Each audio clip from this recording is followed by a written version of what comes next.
The next mountain we're going to look at is the most sacred mountain in the world for nearly 1 billion people in Asia. Not 1 million, but 1 billion, over 1 billion actually. Not very well known in the West. It's in a very remote part of far western Tibet called Mount Kailas. And it's viewed by many people as the center of the universe, and they will go on pilgrimage to it in order to circle around it as the center of the universe and the center of who they are. So it will be a paradigm for us of the role of leading and establishing and implementing core or central values, ideas, and competencies. Now, the advantage of walking around the mountain instead of going directly up it is you get to see the mountain, all its different sides, and you experience much more of the mountain.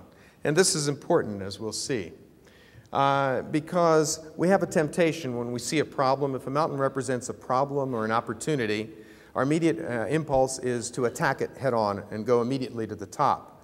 This may or may not be the best course of action.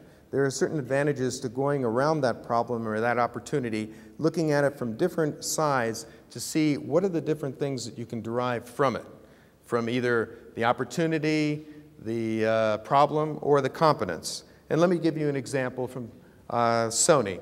First of all, with Mount Kailas, one of the reasons it's regarded as the center of the universe is that being at the center, there are 4 major rivers that flow from it. The Indus River and the Ganges River are 2 of them. These are very, very important. People's lives literally depend on these rivers because of the water that comes from them. So what we have here is, let's take a look at Sony. Sony now has a number of different products, ranging from Walkmans to cameras to computer projectors to PDAs. When Sony got started, they were developing transistor radios. And the leadership at that point made a very crucial decision. They realized that their core competence was not making transistor radios, but miniaturization that was involved in those radios. Because of that, all these other different products could flow from this miniaturization.